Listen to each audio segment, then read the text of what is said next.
Food bloggers, hi, how are you today? Thank you so much for tuning in to the Eat Blog Talk podcast.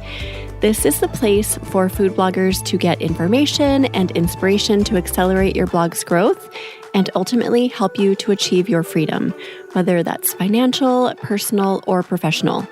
I'm Megan Porta. I have been a food blogger for 13 years, so I understand how isolating food blogging can be. I'm on a mission to motivate, inspire, and most importantly, let each and every food blogger, including you, know that you are heard and supported. Oh, you are going to absolutely love this episode, especially if you are a newer food blogger and you're looking for ways to make money while you wait to get into an ad network. Katharine Rosenthal from Be Well Table talks about all of the creative ways she is employing to bring in money. She talks through a handful of partnerships that she has currently that are really unique and probably something that you have not thought about. She talks about reaching out to local magazines and how fruitful this has been for her business. She also talks about just maybe getting a part-time job for 5 to 10 hours a week to bring in consistent money. Katharine also offers really simple cooking classes in her city. I want you to listen to the episode to hear more details about all the partnerships she does because they're so cool. Probably the coolest thing about them is the boldness and courage that has been required for her to find them and follow through with them. She has such a great story. I think this is going to be a really inspiring episode for so many people. It is episode number 582, sponsored by RankIQ. Eat Blog Talk is thrilled to unveil the Eat Blog Talk Accountability Group, an exclusive community made for food bloggers who crave accountability, focus, and connection. We understand that not everyone is ready to dive into the Mini Minds group or the Masterminds program. That is why we've crafted this special offering for bloggers like you who want that extra push toward their aspirations but aren't yet able to make the financial or time commitment.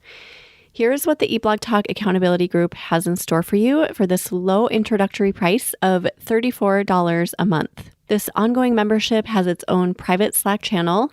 You will gain access to a dedicated channel facilitated by the community manager at Eat Blog Talk, Taryn Soley, for questions, insights, and collaboration. You will get weekly accountability check-ins so you can stay focused and motivated with those weekly check-ins in Slack to track and achieve your goals confidently. You will have access to productivity focus sessions. Join these optional live Zoom sessions twice a week to boost your productivity by working alongside your peers and tapping into that collective energy. And you will get monthly group Zoom calls replacing the former Clubhouse chats. Join these calls to connect, discuss current topics, share experiences, and celebrate achievements. Those calls will be hosted by me, Megan Porta, and I can't wait to see some of you there. If this sounds intriguing, head over to eatblogtalk.com/focus to sign up today. eatblogtalk.com/focus. Katharine is a dietitian and food blogger, and she started her blog in early 2023. She focuses on healthy-ish recipes that are easy and approachable. As a dietitian, Katharine fully believes that there is room for every food, and she wants to spread that philosophy and idea to all of her readers. Katharine's favorite saying is nourish to flourish, and to her that means to eat nutrient-rich foods most of the time, but also grab those fries and drink the milkshakes when you are craving them. Katharine, hello. Welcome to the podcast. How are you today? Hey, Megan. I'm really good. How are you? I'm good as well. Super excited to talk about this topic because I think a lot of people are in this same boat. New food bloggers just wanting to make money while they're waiting to get into the ad network. And it can seem like a never-ending wait, right? Absolutely. Yeah. Before we get into that, do you have a fun fact to share with us? Yeah. So if I didn't start a food blog, I think I would start a travel or travel hacking blog. We love to travel hack, which is basically traveling on points, credit card points. And so that's kind of like one of my hobbies outside of cooking and nutrition is traveling. So we love to travel the world with our boys. We have 2 young boys and a third one on the way, and we plan to continue traveling the world with them. So, oh, I love knowing that about you. The world of travel hacking is so intriguing to me. I feel like you should maybe come back and talk about that because food bloggers equal freedom, right? Like we want freedom and a lot of us love traveling. yes. So this is a really good way to do that. Oh gosh. Okay. Yeah. We're going to have another conversation later.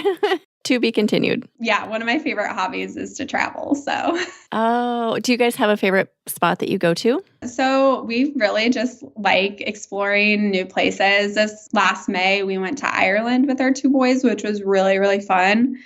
And then the summer before that, we went to Alaska with them. So those have been like our really big trips with them. We kind of do like one big international or further vacation each year. So.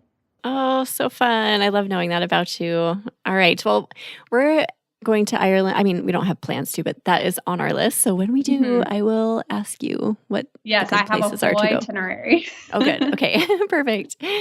All right. Well, let's get into our topic. So I think it would be great just for you to give us a little bit of a background about your blog, like when you started. Fill us in a little bit on that. Yeah. So I officially started my blog last March in 2023. So I have a background in nutrition. I'm a dietitian, and I've always had a passion about living a balanced life. And last year, I was a stay-at-home mom with my 2 young boys. They're about 16 months apart. So it was really hard. And I found a lot of joy from cooking in the kitchen and making some new recipes. So knew I wanted to go back to work. I just didn't know exactly what capacity or what direction. And once I realized my joy of being in the kitchen again, I wanted to blend those 2 together. So started posting on Instagram, like, a lot of people start out that way. Then I quickly realized that I wanted to turn it into a business and a full-time job. So I created Be Well Table, the blog, last March, and I really started taking it seriously this last fall when my boys started daycare. I was able to put more time into it and energy. So I would say like in September of last year, 2023, was when I really started, making it more of a business, learning about the SEO, learning about networking, social media, all the things that it takes to run a food blog. Awesome. I love it. And you're a newish blogger. It's a relatively new thing for you. Yep. And I know this time can be really frustrating because it's like, I want to be making money from ads, kind of get that passive income rolling in, but I'm not there yet. And doesn't it just seem like it takes so long? It does. And it's really hard to, when you're not seeing the results of like, your Google Analytics, like going up, like sometimes it can feel really challenging to be like, am I ever going to get there? And like, how to stay motivated to keep going. So you have to pay for things, like you have to invest in certain things. You mentioned learning the value of networking and learning SEO and all the proper tools and plugins and all of that. And that requires investment. Yes. So you need money coming in, right? So how do you personally get the money when you're not yet in an ad network?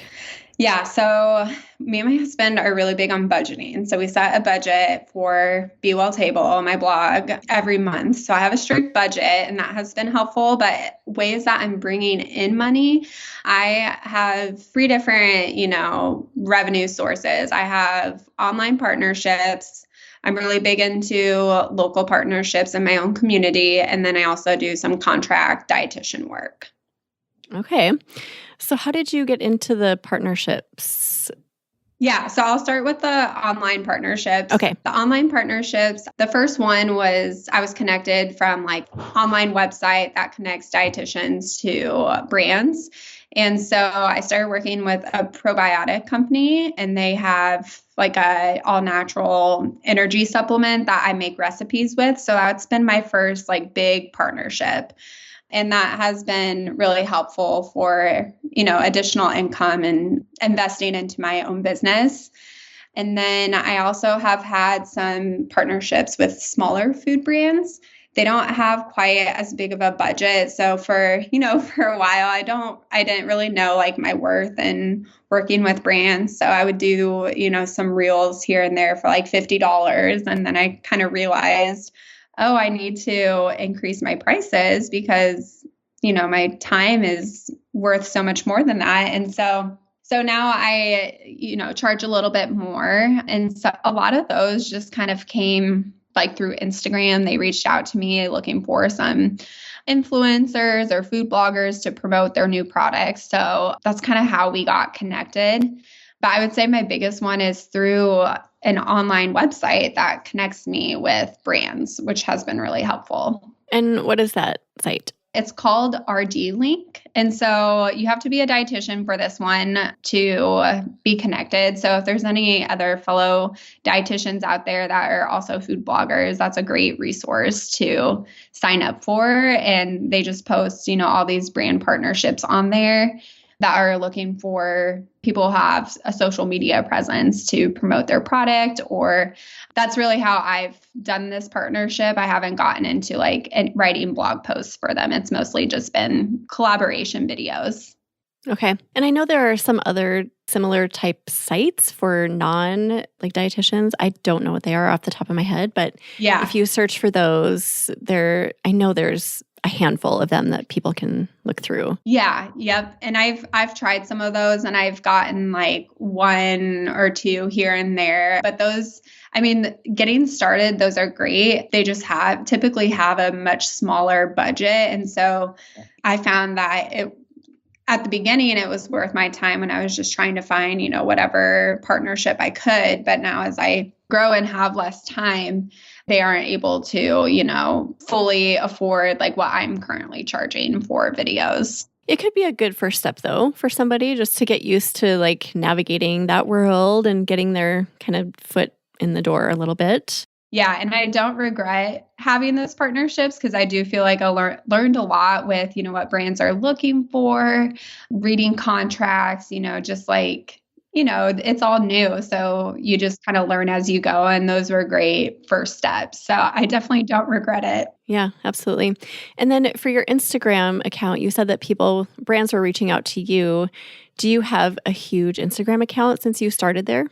No, I really don't. I have less than 3,000 followers. Oh. And when brands were reaching out to me, I probably had like 1,000 followers. So I really didn't have like and I still don't have a huge social media presence, but that's, smaller brands are always looking for people in the food blogging world to promote their products. So I would just have random, brands reach out to me through my DMs and saying like, hey, we have this opportunity. And I would look into it and it aligned with my niche. And so I would take it. And then how much outreach did you do? Have you done a lot of reaching out to brands as well? I really haven't done too much besides like local partnerships. I have tried, reaching out to 5 brands a week that are like bigger brands or more nationwide. And a lot of the times I don't hear back from them. And so for a while, that was part of my strategy. And I want to start incorporating that more again now that I have more experience. But for a while, it was just kind of like, somehow it fell on my desk, like through DMs. Yeah. So, well, that's great. Yeah.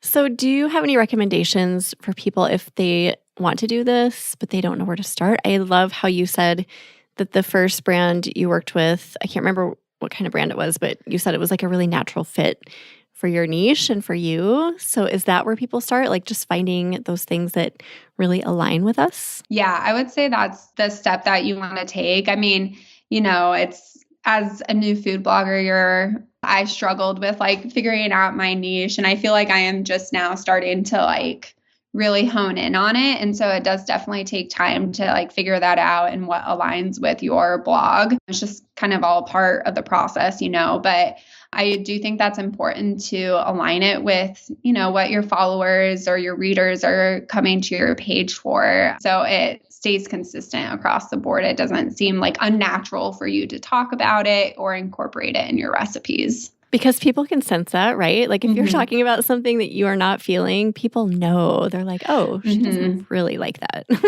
Yeah. And like, that's the whole thing. Like, one part of food blogging or just, being on social media, I didn't know about like the whole marketing side of things until I was in it with like in promoting, brands and products. And so that's just something that you kind of learn, and it does get more natural as you go, but it definitely helps when it's something that aligns with your values and like your niche. We were just talking about this topic in one of my group calls maybe last week or so. And we were talking about how like this is a great option for people if they want to make money, but it also requires time. Like it does require a time investment. What would you say about that? Yeah, so I'm definitely learning that as time goes on. Like I'm starting, I'm preparing for a maternity leave. So a lot of my time's going there and my time's going to some other partnerships. So it's like I'm starting to lose a lot of the time that I had. So I think, knowing your worth and like charging for it. And if it's okay for some brands to say no, one of my plans is increasing my prices with my current contract with the probiotic company. Like I am running lower on time. And so to make it worth my time, I need to start charging more. So I think knowing your worth and the value of your time is really important. And again, I think that just comes with your experience and the whole process of starting a blog. And I feel like I'm getting to that point where I'm like, okay, I do need to charge a little bit more to make it worth my time. And, there's also the fear of them saying no. And then, like, oh, this is a significant source of income for me. So it's kind of like a balance of like, how much should I increase my rate to still have this partnership, but make it worth my time. So, I think it's a balance that all of us need to figure out, as it's just part of the process of being a new food blogger. So, yeah. And it's something you just have to kind of feel out as you go. Like you said earlier, just get started with that first one, even if it is like $50 to create, like one thing or whatever. And then you learn like, oh, wait, that was not worth my time. So then you just adjust as you go. Yeah. And I think, that's just like I keep saying, that's the whole process of being a new food blogger, is adjusting and learning as you go. And one thing that works for me or another food blogger may not work for another. So, yeah, exactly. Okay. So you mentioned you had a couple other ways that you're making money. What are some of those other ways? Yeah. So the biggest partner, or like the biggest thing for me, has been local partnerships, actually. So I think it's really easy as a food blogger to look for those online partnerships. I've found so much value in partnering with local businesses. So to begin, one of my first partnerships was with a local magazine. And it's kind of a funny story. I was just walking through a farmer's market, saw a local magazine, and I picked it up. Didn't really, you pick up those newsletters or magazines, you don't really look at it. And I was about to throw it away when I got home. And then there was something in me that said, maybe you should just see if they have recipes in there. So I flipped through and I saw that they had a featured recipe, but it wasn't part of their normal magazine issue. So I had some confidence in me at that moment. I was like, you know what, you should just reach out to the publisher and, pitch the idea of writing a recipe for them. And I think she responded pretty quickly and was like, hey, can we schedule a call to talk about, you writing recipes for us? We love this idea. And so next thing I knew, I was on the phone with her, and she asked me to write recipes for each monthly issue. So it just kind of popped up. I had like a moment of boldness, and I was like, I need to take advantage of this. Oh, that's so cool. I love your moment of boldness. I feel that all the time, where I'm like, I feel good right now, really confident. I need to take advantage because I don't feel that way all the time. So run with it, right? Yes. And so, now I write monthly recipes for them, and they do a lot of like local events. So I'm invited to that. I'm like a part of their team now. And wow. Yeah, it's really fun to have that connection. And I've even started branching out, and they have a few other magazines around the state, and I write nutrition articles for them on a monthly basis. Like it's kind of random. I just pitch the idea to them and I write some nutrition articles, but it's a great way. Like the nutrition articles and the recipes that I publish in their magazines also end up on my blog. So it's a great way to expose my blog and get my name out there, but also do work for my blog and get paid for it too. Yeah, it's such an unconventional way to make money as a food blogger. That's so cool. And then would you say it's worth the time considering what you get for compensation? I wouldn't say so much for like the actual compensation part, but the connections and networking are just so valuable. And then also I'm getting paid for something that will benefit my blog too, as a post, or I post the QR codes in each article and recipes. So people scan that and it takes them to my blog. So it's directing traffic to my blog too. Food bloggers, hey, taking a really quick break here to talk about Rank IQ. With all of the changes our industry is facing right now, we are hearing a lot of advice from different people, and some of it feels really confusing and conflicting. One of the things I've been hearing lately is that it no longer works to write posts based on low competition keywords. I do not personally agree with this. I want to tell you why. Because my analytics are telling me that it definitely still works to write posts with a low competition keyword focus. The posts I've published in the past few years that I have found on Rank IQ and that I have run through the optimizer on Rank IQ are performing really well for my blog. I have used a strategy recently that has helped to keep my traffic afloat during this very tumultuous time. I find older blog posts to redo and republish. I use the Pro Blogger's Guide to Updating Old Blog Posts published by Rank IQ. Search for that on Google. Put them through the Rank IQ optimizer. These republished posts are quickly rising in the rankings as well.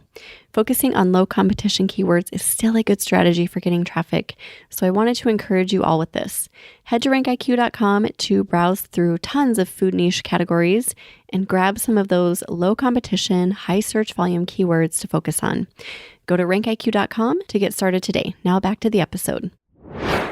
I've been thinking about this lately, how we can't just look at what we're getting as far as money goes. Sometimes we have to look at the bigger picture and consider like the networking and the long-term benefits of doing something like this instead of just like, oh, it's not worth my time in this moment. And it feels like that's what you're doing here.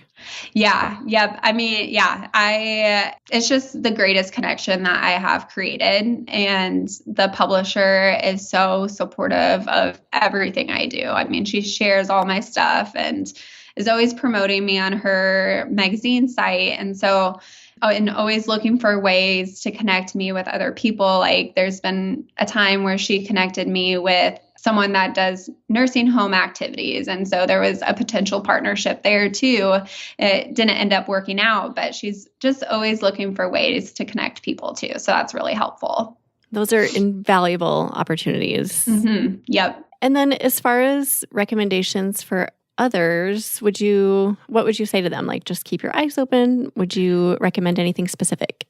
Yeah, I mean, I'll talk about a few of the other local partnerships I've had, but I feel like starting with a magazine, they're always looking for ways to fill their magazines, whether it's something, a one-off recipe for them, or it ends up turning into a year-long contract with them. Like my case, I think just, starting local, see how you can benefit another local company, and they always want to support local businesses too. I think starting with a magazine is great because they just are looking for ways to help their readers and entertain their readers, and everyone loves recipes. So I feel like that's a great way to do it. And do you feel like even if, someone is not a dietitian, because I feel like that is an advantage for you, that they would still have the opportunity to do these sorts of things? Absolutely. The recipe that I saw in the original magazine, she was not a dietitian. She was a food blogger, and not sure what her background is, but I think anyone that creates recipes that are yummy and tasty and look good, I think anyone could do it. You just got to take the chance to reach out to the publisher. I love this one. I think, this is something we rarely talk about. Just magazines, like locally look around and see what's available. Yeah. Okay, what else, Katharine? Yeah, so recently I started a kids cooking class, which has been really fun. I reached out to a facility that has like an indoor play area for kids, which are really popular right now. And they also have an event space where they host parties. So I was actually there for a party, a friend's birthday party, and like, oh, this space would be great for a kids cooking class. So reached out to them, and for a while kind of it fizzled out and I didn't think the partnership was going to work out. And then they hired an event manager, and probably in May or June, we set up an appointment where I came down to the facility again and we just chatted about all of our ideas. And now we have a weekly kids cooking class. Oh my gosh, that's so fun. So how many kids come? Tell us the details. Yeah, so right now, since it's still a little bit newer, our max is 15 kids. We and the parents come and stay and kind of help facilitate the cooking class too. So it's right now we're doing ages 3 to 5 and hoping to expand to older kids like 6 to 8. But the 3 to 5 range is like perfect for me because my kids are 2 and 3.5. So it's kind of like what I'm just used to. Yeah. Yeah. So we do weekly kids cooking classes. Last week we did like a fruit pizza, berry themed class, and they take care of all the decorations because they have all that for the birthday parties that they host. And then I come with the food and leading the class. And so we split the income from it and we charge per kid. So I get about half of the revenue from it, and then the event center gets the other half. Okay. And this could be, it could go beyond kids. It could be really cooking classes for anyone, pretty much anywhere. Right. And we've talked about that too, branching out and doing some adult cooking classes here and there too. And so we'll see what comes of it. It's still fairly new, but it's been fun so far. And again, they're just another small business in the area that we are supporting each other and figuring out a partnership that works for both of us. And you can direct people to your blog, I imagine, as well. Mm-hmm, absolutely. Yeah. So any partnership that I do locally, I always, the main focus for me is to drive people to my blog. So I always am constantly putting QR codes on any handouts I give out or recipes so that people can easily scan it and then have traffic to my blog. Yes, I love it. That's such a great option.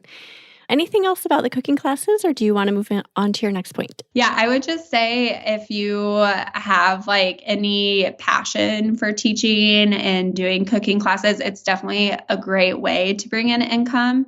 I'm able to charge about, I don't know if you care if I give the exact amount that I charge, but I always found that helpful when people shared their numbers. So I charge $25 per kid for the cooking class to cover supplies and then also my time too. So out of that, I make about $12 per kid because we split it. And then the other half goes to the facility for decorations. And then they also include playtime in their indoor gym area. And so if I have, 15 kids there, that's about $200 per class, which if we're doing it weekly, that's like a significant income source for me right now. So I would just say like it's a great income source when you're starting out. And it's a great way to also drive people to your blog and get your name out there for, you never know what connections will come up with the parents that are there or the attendees that are there. They might have another event that they want to do a cooking class or some type of connection that could benefit your blog. Yeah, I think that's the biggest point of all is that you just never know what bigger opportunities are going to come your way by doing things like this. Yeah. It's not just like, oh, I'm going to get 15 people going to my blog or I'm going to get $200. It's so much more than that. Yep. It's all the things that come with it. Yeah, exactly. And do you enjoy the cooking classes? It seems like you do. Yeah, I mean, a huge part of my nutrition philosophy is getting kids in the kitchen. That's really important for me and my family too. So it just comes naturally to me. That's why I started pitching kids cooking classes, because of the importance that it has in my life and exposing kids to different foods at a young age. And, I think that helps them long term with their nutrition and eating habits. So. And it's just good skills too, right? To get your kids knowing how to properly use the oven and how to bake things and how to mix ingredients and all of that. I think that's so valuable. Yeah. And I will say with these cooking classes, they don't have any of the ovens and stuff, which can be a little bit of a challenge. But if other bloggers are looking for, potential cooking classes, there's still so many ways that you can do no bake or no cook options too. Mm-hmm. It does take it limits it a little bit, but it's also part of the fun challenge to come up with a recipe that is kid friendly and also is, no cook. Yeah. You have to get creative, right? Yeah. Yep. Okay. What other ideas do you have for making money? Yeah. So the other local partnership that I have is with a few chiropractors in the area, which this one's very unique, but they reached out to me on Instagram and asked if I was local to the area. And I ended up doing a couple recipe tastings in their office for them. So I kind of imagine it, if you're walking through a grocery store and they're doing, handing out some food, it's kind of like that. So as patients were coming through their door, I was handing out samples of one of my recipes and handing out recipe cards with, again, the QR code to get traffic to my blog, but also provide them the recipe. Oh, that's such a good idea. I love that they reached out to you. And I imagine are you doing healthy versions, healthy recipes for them? Yep. I just did a healthy pasta salad for them. And along with that, I'm also doing a monthly recipe for them as well that they can provide and print out for their patients and then also post on their social media. So again, it's one recipe they're all recipes that will eventually end up on my blog. So it's beneficial that I'm getting paid for something that's already going to go on my blog and I'm already doing the work for as well. So this is something people could do proactively. So they could reach out to chiropractic offices, or do you have other ideas about I don't know, maybe nutritionist offices or something like that? Yeah, you could do, any nutritionist office. You could even do doctor's offices, any small business that you think would benefit from recipes with food bloggers. So I think, if it's a doctor's office or a chiropractor's office that is owned by the doctor and it's not, a big health system, I feel like they see the benefit of it more because they're trying to provide all these perks to their patients to, keep them coming back and saying, kind of a wow factor about their office too. So. Yeah, I love that idea. Okay, anything else that you have, Katharine? That's about it for local partnerships. But again, when I first started, I only thought about the online partnerships. It wasn't until, that magazine that got me really into the door of local partnerships. But I really encourage newer food bloggers to look into local businesses that could benefit from some type of partnership. I just feel like it's given me, a lot of connections, confidence in being a food blogger and a small business owner. So I definitely encourage that for anyone starting out who wants to start partnerships and grow their blog in unique ways. Yeah, I think understanding the value of what you do can come from that too, right? Like you mentioned, confidence. Mm-hmm. And then that can bleed over into your blog when you're dealing with maybe brands for sponsored work. You're like, wait, I know I'm valuable. So I think it all can play together. Yeah, absolutely. Yeah, that's so cool. Any other tips for food bloggers looking to make money while they're waiting for ads? Yeah, so I know a lot of people work full time. So it kind of goes along with that. I do part-time contract work as a dietitian. So I do about 5 hours a week for that. So, if you have like a certain background or area of expertise, like don't be afraid to do some part-time work or contract work to supplement your income as you're trying to grow your blog as well.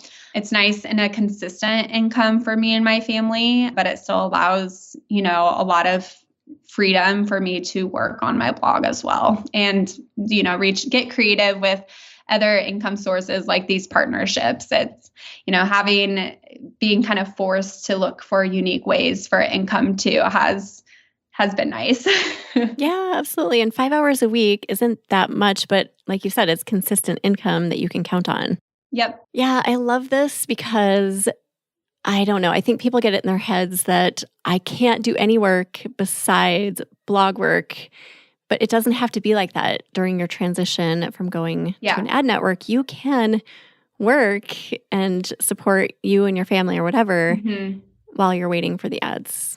Yes. Yeah. I feel like you just have to get creative and kind of think outside the box of, okay, how can I bring in some additional money while we wait? And, sometimes it does feel a little chaotic being pulled in many directions, but being organized and showing up every day and just, try getting it done when you have to is kind of what I've been doing, and it's been working for me and been learning as I go too with what works and what I have to let go of or what I can add to my plate. I love how everything you've talked about has required a little bit of courage and bravery too, right? Do you feel like you've had to be extra brave through all of this? Absolutely. I've always been a person that I haven't always been bold. And that's my word of the year, actually, is to be bold. And I really take that to heart too. So whenever an opportunity comes up or an idea, like usually in that moment when the idea comes up, I just go for it. Like sometimes I don't even think about it. I'm just like, okay, I'm going to do it and see what happens. And of course, there are times where I don't get a response or I get a no, but there's all these examples where being bold has paid off and has been so cool. And to see in the past year how much I've been able to grow personally and in my business just from, having that word bold be my word of the year. That's so cool. Seize the moment of boldness, right? And just take advantage because we don't feel bold all the time. Yep. Oh, I love that. That's so inspiring, Katharine. This is, it's such an inspiring story, not just for me, but I think for so many people who are going to hear this episode. So thank you. Is there anything else you want to touch on before we start saying goodbye? The only thing is, if you're a newer blogger, don't give up. It's really hard to keep going. And I think if you just have the mindset of, I'm just going to try it. And if it fails, what's the worst that can happen? That I tried. Yeah. So just remind yourself of that. And when you have the moments of confidence, take advantage of that. I love it. And then one last thing. I know you mentioned earlier that you have a third kid on the way, right? Yeah. So you're going to have to take some time off coming up here. Yes. Do you want to tell us real quick how you're planning for that as you're also doing all of these other things? Yeah, so it's gotten more challenging in the last couple months, but as soon as I found out I was pregnant, I started coming up with a plan for my maternity leave. So I am hoping to take a 3 to 5 months maternity leave. We'll see what ends up happening and what I can get done. But I just hired a blog writer actually to write my blog posts for me. And then I will do all of the recipe development, filming, and photos. For a while, I thought I was able to do it all, but then I just found out that I didn't have any time to write the blog post. And that's probably my least favorite part of the blogging process is to write the post. And so actually through one of your resources, I found a writer for me. And so I just have started working with her to help me write. And really all the money that I'm, making off of the partnerships that I've recently had is going straight into helping me stay consistent during my maternity leave. Oh, I love it. It sounds like you're such a planner and you guys just have like your budgeting and Yeah. I love that. So it seems like we have a few more episodes to record, Katharine. Yeah. Please come back. Let's talk more. I would love that. Oh, this was so inspiring. Thank you so much for just sharing all of this today. We really appreciate you. Do you have either a favorite quote or words of inspiration to share? Yeah. So it kind of goes back to, just relating to being a new blogger and being bold, but it is, if you feel like giving up because you're not seeing results, just remember the last thing to grow on a fruit tree is the fruit. Ooh, I love that. That's so great. Yeah, I don't know who said it. I saw it on Instagram a couple months ago, and I just feel like it pertained and spoke to me so strongly. And it's just a good reminder that, blogging is a long game. And so you don't always see the results right away, but someday you will see the fruits. Yes. So keep with it. Mm-hmm. We'll put together a show notes page for you, Katharine. If you want to go look at those, head to eatblogtalk.com/bewelltable. Tell everyone where they can find you. Yep. So it's pretty simple across the board. I'm mostly on Instagram and it's bewelltable. And then my website is bewelltable.com. Everyone go check Katharine's site out. It's so beautiful. I was just looking at it a little bit ago. Oh, nice work on everything you've done in your business. And I can't wait to see where this goes for you, Katharine. Yeah. Thank you for being here again. And thank you for listening, food bloggers. I will see you next time. Thank you so much for listening to this episode of Eat Blog Talk. If you enjoyed this episode, I'd be so grateful if you posted it to your social media feed and stories. I will see you next time.